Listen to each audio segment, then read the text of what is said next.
Let me just share with you some of the things na I have been contemplating for the past few weeks, no? As I look around, ang gulo-gulo ng mundo ngayon. Hindi pa tapos yung giyera sa Ukraine, kaya that's the reason bakit mataas ang gasolina. And hindi ko alam kung alam nyo na ang daming civil war sa Africa, sa Middle East. And this may be malayo sa atin, but they definitely affect us.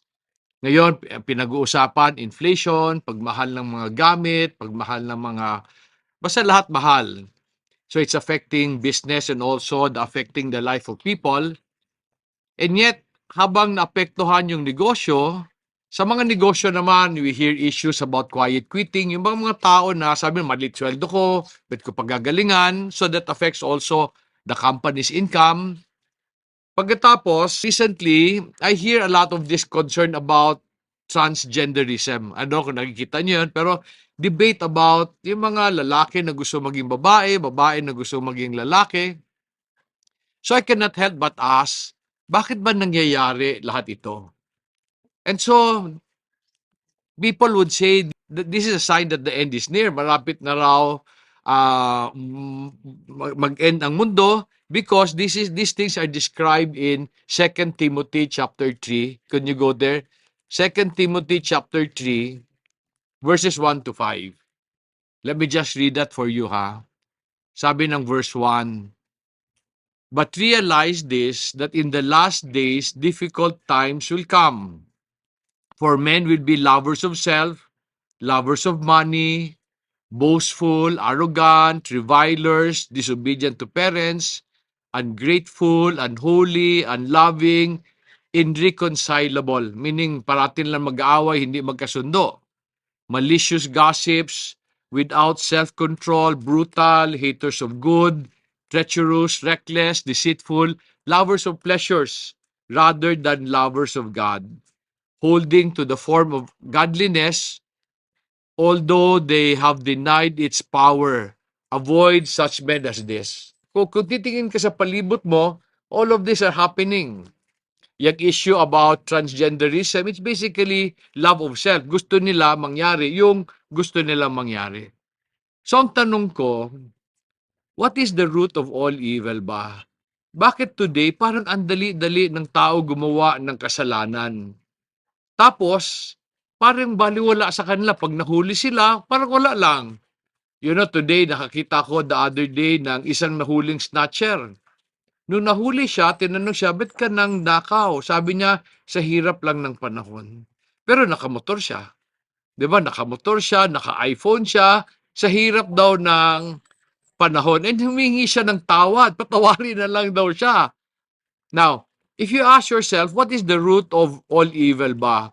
1 Timothy chapter 6 verse 10 says, "For the love of money is the root of all sorts of evil, and some by longing for it have wandered away from the faith and pierced themselves with many griefs." So ang tanong ko, totoo ba yan?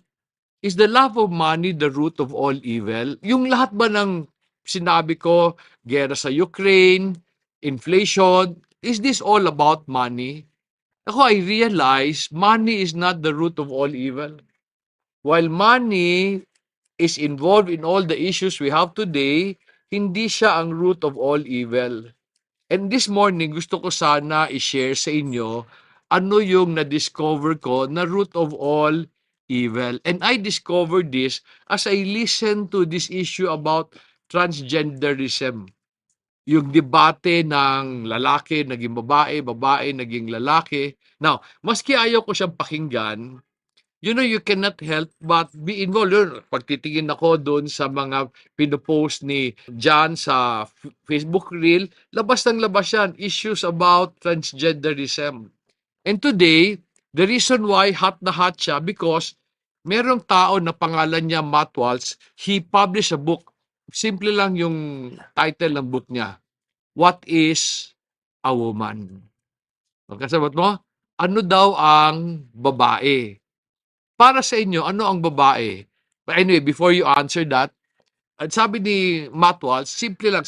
What is a woman? It's an adult human female. Okay? Para sa kanya, it's an adult human female. So issue rin na, ano bang female? Nung tinanong yung kausap niya na transgender, sabi niya, tinanong niya, what is a woman? Sabi nung isa, I cannot define it because to each his own. Kanya-kanya tayo. Okay? Kanya-kanya tayo ng definition. So sabi nung isa naman, a woman is a person who identifies to be a woman. So sabi niya, okay, what are you trying to identify with? What is a woman? So hindi na talaga sila magkasundo. Kasi sabi nung transgender, if you identify to be a woman, you are a woman. Sabi ni Matt Walsh, so what are you trying to identify with? As they were debating, na-realize ko, itong issue ng transgender will never be resolved. Kasi hindi sila magkasundo sa definition. Kay Matt Walsh, simple lang. A woman is an adult human female. If you ask anong female, may reproductive organ, sabi niya, maski mamatayan, mahukay yung buto niya, 100 years from now, malalaman mo na babae yan because of yung structure niya. Pero itong mga lalaki na gustong maging babae, they insist na sa utak lang yan. Okay? So most LGBT will say, womanhood is about your consciousness. Kung tingin mo babae ka, maski katawan mo lalaki, babae ka. So, ang tanong pa rin, ano ka? Meron pa itong isang magaling din magsalita, si Piers Morgan, sabi niya, so ang ibig ba niya sabihin, pag feeling ko, puti ito, British to. Sabi niya, pag feeling ko ba, I am a black woman, does that make me a black woman? So sabi nung kausap niya, niloloko mo naman kami. Sabi niya, akala ko ba kung ano lang isipin mo? Ganun ka. Minsan sarap sabihin, no? Pag feeling mo ba, aso ka, aso ka? Sabi ni Mac Batwal, sabi niya, they talk now about this gender. Sabi niya, your gender is determined by biology. Kung anong meron ka nung pinanganak ka. Sabi naman ng LGBT, your gender is determined by your preference. Na maski lalaki ka, kung mas gusto mo maging babae, babae ka. Ang gulo, no? So ang tanong, sino tama, sinong mali? Ako, of course, I have my bias. Okay? Pero ang tanong pa rin, so in order to resolve this, I tried to understand ano ba ang babae? What is a woman? At the same time, what is gender? Kasi yun ang pinagdidebatihan nila eh. By now, you know that I like going to the original words. Gusto ko maintindihan paano ba siya dinidescribe noon para mas maintindihan ko yung issue. Recently, chinek ko ang dictionary. Ano ba ang gender sa kanya? Ito ang definition ng dictionary ngayon. Gender is your sex in reference to social and cultural rather than biological. Patay na, nagbago na. So it seems na binago na. Kasi sabi niya, your gender or your sex is based on kano sabi ng culture, ano sabi ng social, hindi na biological. Okay? When I saw this, sabi ko patay na. Nag-deviate na doon sa original. Kasi, chinek ko rin, ano ba original meaning ng gender? Gender comes from the Latin word genus. Sa French naman, gendre. Ang ibig niyang sabihin, sex from birth. Intindihan? Yung original is sex from birth. Today, ang isa sabi ng gender is kung ano gusto mo. Okay? So meaning, ang original meaning is kung ano ang sex organ mo nung pinanganak ka, yun ang gender mo. So, let me try to define the other words used in this debate about transgenderism. Can you turn your Bibles to Genesis 1:27? Sa Genesis 1:27, sabi diyan, God created man in His own image.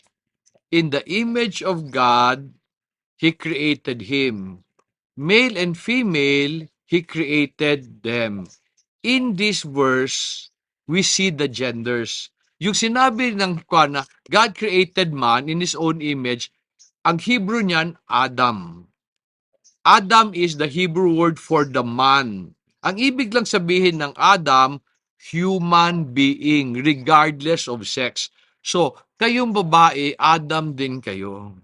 Ulitin ko ha, sabi, God created man. Hebrew non Adam. Ibig sabihin, human being, regardless of sex. And then he mentioned, male and female, he created them. Meaning, humans have two genders. Isa female, isa male. Now, male is the masculine gender, while female is the counterpart. Hindi mas importante ang lalaki kaysa babae. Pareho lang sila. Yesterday, we went down, no? Si Jenny was saying the reason why many women feel they need to fight for their rights kasi feeling nila, bakit na nang parating special ang lalaki? Siya ang leader, siya ang magkuhan, o si John T. Y. ba yun? Yun ang issue ng mga babae. There must be human rights. And I have to tell them, hindi special ang lalaki. In fact, kawawa ang lalaki. Bakit? Pag mag-asawa, ang kasalanan ng babae doon, kasalanan mo. Kasi leader man. Okay? Ang kasalanan ni Charmy, kasalanan ng niya. Ang kasalanan mo, hindi niya sagot. Ang lalaki, sagot niya, pati kasalanan ng iba. In fact, mas grabe ang pressure sa lalaki. Tapos, ang lalaki ang nagbubuhat ng mabigat. And yet, ang mga babae, gusto nila pareho, women's rights. Tapos ayaw nyo magbuhat ng mabigat. Pag mahirap na, lalaki na. Pero gusto nyo, merong women's rights. Diba unfair? Diba? The men were designed to be masculine, to be able to carry bigger loads. So why do you even want to have the same responsibility? So ulitin ko ha, hindi mas importante ang lalaki kaysa babae. Kaso lang, binigyan ng mas maraming responsibility ang lalaki. Tapos, merong mga ibang words na ginamit for man in Genesis 2:22 to 23. Basahin ko na lang because some of you do not have Bibles. Sabi ng Genesis 2:22, the Lord God fashioned into a woman the rib which he had taken from the man, and brought her to the man. The man said, this is now bone of my bones and flesh of my flesh.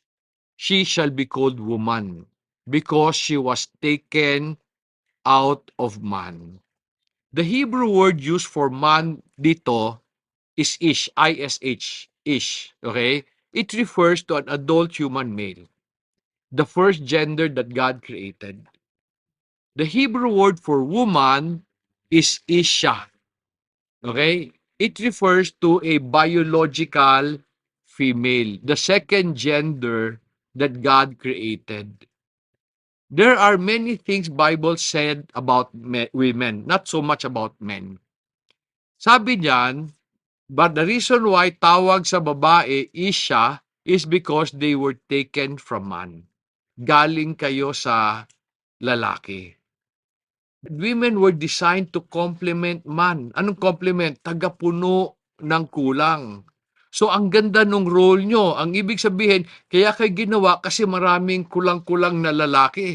Di ba? Kaya kailangan punuan. Ang tagapuno, babae. Ang ganda ng role nyo, tagapuno ng kulang. Women were never intended to compete with men or become man. Naintindihan yun? You were never meant to compete with men. And you were never meant to become man. Because meron kayong role na kailangan i-fulfill. Okay? So men were never intended to become women. Okay? Because meron din siyang sariling role. So itong mga lalaki na gusto mga maging babae, gusto nila maging lalaki, gusto rin nila maging babae. Di ba? Now, may tanong ako sa inyo. May tanong ako sa mga lalaki dito. Kung gusto ba ni God na maging babae kayo, pwede bang pinanganak kayong babae? Pwede. Pero ba't kayo lalaki? Nagkamali ba kaya si God sa inyo? Hindi, di ba? You were made men and women were made women because yun ang gusto ni God. So anyway, sabi nitong ni Matt Walsh, Sabi niya, gender is determined by your genitals at the time of birth, kung ano sex organ mo. Do you know that there are many trans women na hindi pa nagpatanggal ng sex organ? Weird, no? In their mind and in their appearance, babae sila. Pero sa loob ng pantalon, lalaki sila. So, anong tawag doon? Ang tawag doon, abomination. I mean, yung weird, yung kalaswa. It's weird. Okay, di ba? If po yung appearance mo, babae, sa baba, lalaki, so hindi ka pa rin talaga, it's an abomination. Para bang weird na weird siya. From this, I discovered the root of all evil. The root of all evil is to reject what is right in God's eyes while deciding what is right based in your situation. So bakit ba tong may debate? The reason why there's a debate because transgenders have rejected what is right so that they can justify their condition. Pinalitan nila yung definition ng gender, yung original, para masabi tama sila. Sabi ko kanina, di ba, in the beginning, I mentioned about the war in Ukraine. Now, ano ang kinalaman ng deciding what is right in man's eyes sa Ukraine? Ukraine is a battle for position. Meron ako nakita nung discussion between Russia and the US. Sabi na pag nasira ang Russia, naghiwa-hiwalay, do not invite the countries na naghiwalay to NATO. Ang America at NATO, they want to invite to strengthen their position against Russia. So may kanya-kanya silang definition about the treaty. Everybody was trying to define what is right in their own eyes. Russia is trying to defend their territory. Pag nakuha nila ang Ukraine, then NATO is now a little closer to Russia. So now nagkagulo na, kanya-kanya silang definition. Inflation, the inflation we're experiencing is because during the pandemic, marami silang nagprint ng pera. Ano nagprint ng pera? Para pabigay, bumagsak ang value ng pera. The reason nagbahala. So everybody's trying to define what is right in their own eyes. So, many people in the LGBT community says that the new definition for gender is a sign of progress. Since we progress as people, mas marami tayong naintindihan, dapat i-improve natin yung definition ng mga bagay. So, ang tanong ko, is this a sign of progress? Do you know that this is a sign of regression? Anong regression? Alam niyo yung regression, di ba? Progress, pabante ka. Regression means patras ka. Now, why do I say this is a sign of regression? Kasi itong issue ng lalaki na gustong maging babae is as old as time. What do I mean? Do you know that this was the reason why God destroyed the world with a flood? Can you turn your Bibles to Genesis chapter 6? Genesis chapter 6. I'll read verses 5 and 6. Sabi ng verse 5. Then the Lord saw that the wickedness of man was great on the earth, and that every intent of the thought of his heart was only evil continually. The Lord was sorry that he had made man on the earth, and he was grieved in his heart. Do you know the evil that God considered? Yung parang galit na galit siya. Bakit niya sinira ang buong mundo? We see this evil in Leviticus. Leviticus 18:22 and 23.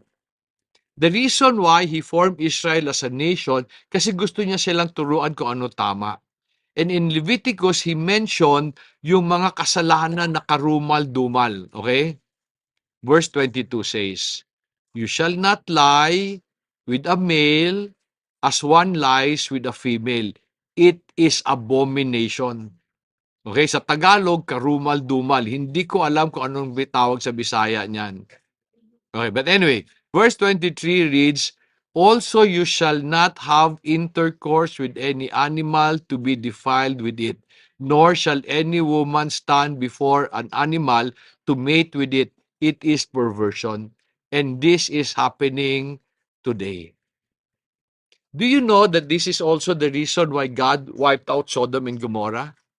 Alam niyo, di ba? Nung pumunta yung angel sa Sodom and Gomorrah, nung tinago sila ni Lot, ang gusto lang ng mga tao dun sa Sodom and Gomorrah to have relationship with the man. Pero lalaki rin sila. So this issue about transgenderism is not progression. It is regression. We're going back to the old sins that God hated. Because of our arrogance, the world today is going through a terrible time. Ang gulo-gulo natin, hindi lang dahil sa transgenderism. To me, it is just one of the problem. Today, ang problema natin, everybody wants to do what is right in their own eyes. Di ba kaya ang gulo-gulo? Ito ba ang gusto ni God para sa atin, yung ganitong buhay? The answer is no. Ang plano niya para sa atin is found in Joshua 1:8. Many of you know ano sabi ng Joshua 1:8. Sabi ng Joshua 1:8, this book of the law shall not depart from your mouth, but you shall meditate on it day and night, so that you may be careful to do according to all that is written in it. For then you will make your way prosperous, and then you will have success. The kind of life God wants for all of us is yung prosperous ba, tapos successful, yung maginhawa na buhay. However, for this to happen, you must accept His law. Tanggapin mo yung utos niya. I told you before that the word law in Joshua 1:8 doesn't mean rules. They are instructions, utos, pamamaraan na pag sinunod natin, things will be good. Did God give us laws to limit our options? Ito ang sinasabi ngayon ng mga tao, ayoko sa mga batas or sa law because they limit our options. Do you know that God gave His laws so that He can guide our decisions para kung anong tama? Kaso lang today, when people feel that the laws will not support yung gusto nila, simple lang yan. Baguhin natin yung batas, baguhin natin yung definition. The role sana ng dictionary is to be a reference so that people can now agree. Di ba ano ba ibig sabihin ng gender? Sana pag pumunta tayo sa dictionary, masabi natin, oh, wala nang lalis ha. Ano man? Kasi ito man definition. The reason lalo nagkakagulo because the dictionary tends to change it for the loud majority. Alam niyo yung loud majority? Yung maingay, maski konti lang sila. Marami bang bakla ngayon? Marami bang transgender ngayon? Hindi. Maingay lang sila. So, ang gagawin ngayon ng dictionary, babaguhin niya. Do you know that Walt Disney have decided to change many of their movies to suit transgenderism? Halos lahat ng show nila, meron ng babae sa babae, lalaki sa lalaki, okay, to suit. But does that make it right? No, they're just making things complicated.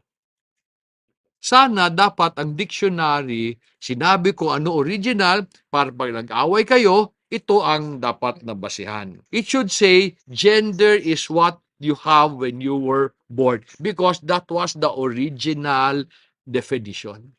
So ngayon, gumulo kasi binago nila. Some people still believe kung ano yung original na definition. Para sa akin sana, kunwari, nag-decide si Junrei maging transgender, no?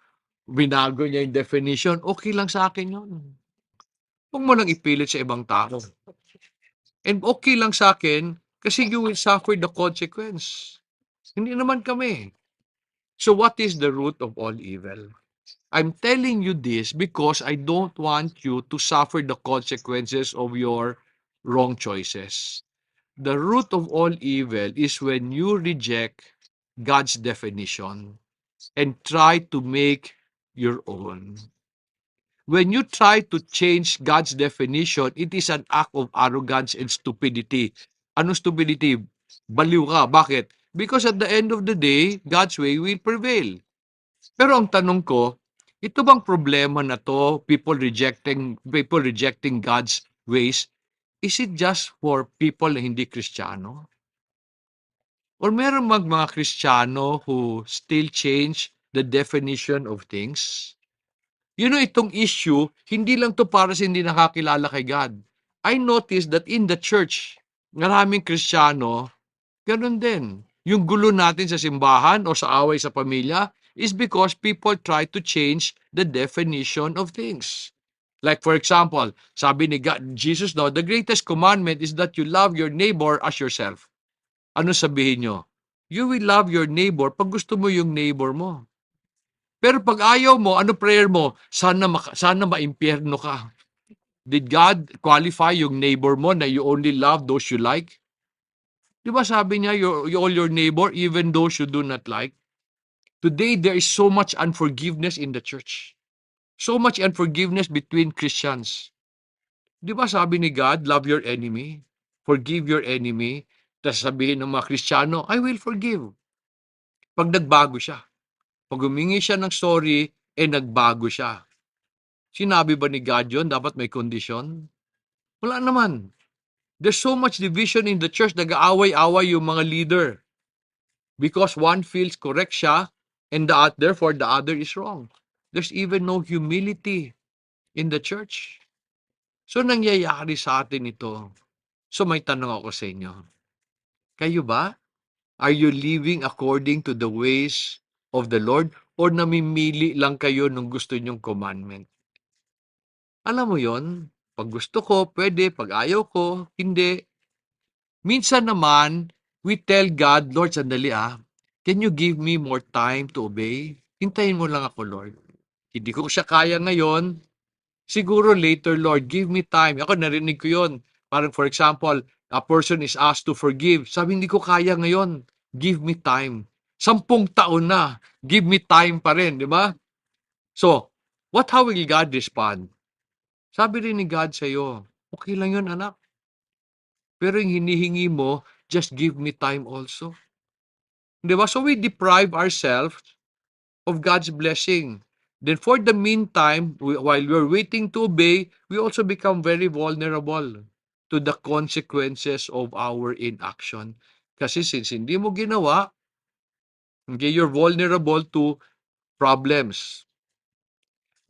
Alam ba nyo na rejecting the ways of the Lord or insisting on your ways is the root of the original sin? Ano original sin? Kumain si Adam and Eve ng apple. Ang sin nila, disobedience. Hindi totoo yun. The sin of Adam and Eve is not disobedience. The only reason why they disobeyed, because sabi ng demonyo, you will be like God, knowing good and evil. Let me just read that, no? Sabi ng Genesis 3:4-6, the serpent said to the woman, you surely will not die, for God knows that in the day you eat from it, your eyes will be opened, and you will be like God, knowing good and evil. When the woman saw that the tree was good for food, and it was a delight to the eyes, and the tree was desirable to make one wise, she took from its fruit and ate. She gave also to her husband with her, and he ate. Maybe curious sila nung araw na yon. Napunta sila dun sa puno. But they did not take from the fruit until the serpent said, you will be like God, knowing good and evil.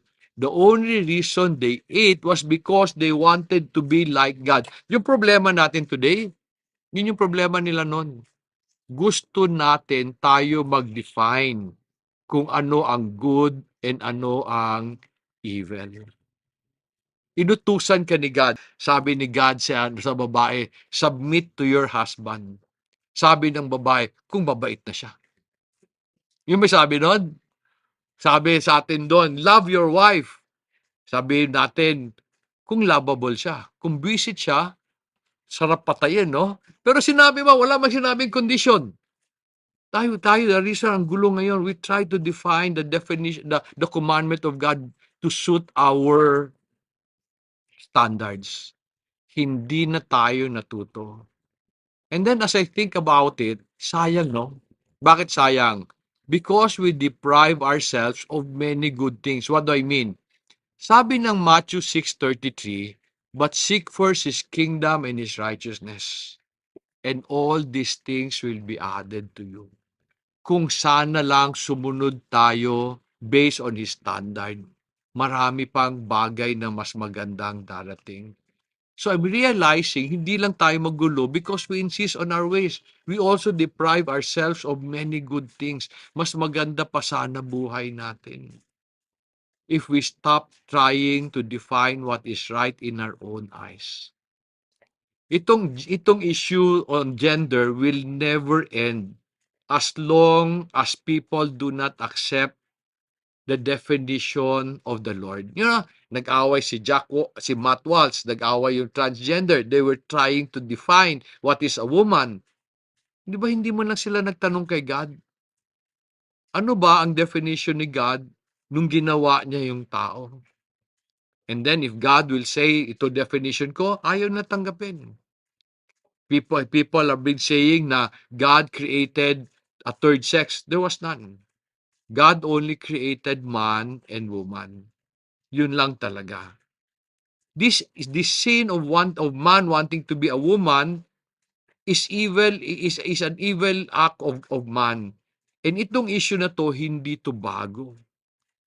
Nung simula pa lang, issue na yan. Now question, as I end, do you want to have peace in your life? Baski magulo ang mundo? Kung gusto mo yan, then you should consider what Jeremiah 6:16 says.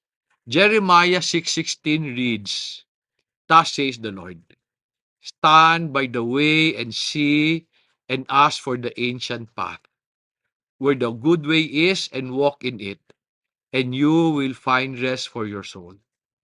However, people would say, we will not walk in it. Sabi ni God, gusto mo na magandang buhay? Look for the ancient path.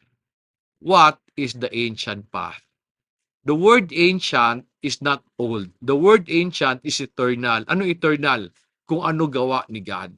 Ibig sabihin ng eternal, totoo siya noon, totoo siya ngayon, totoo rin siya in the future. God made man and woman. Wala nang iba. If you want to become a transgender, will God allow it? Of course. Di ba? Hindi man niya pipigilan kung gusto mo yun eh. Pero you have to reap the consequence. Now, if that will make you happy, okay. Okay rin kay God yun. But that does not change His definition of things. So sana, ang hope ko, never try to change God's definition because you will reap the consequences of your choices.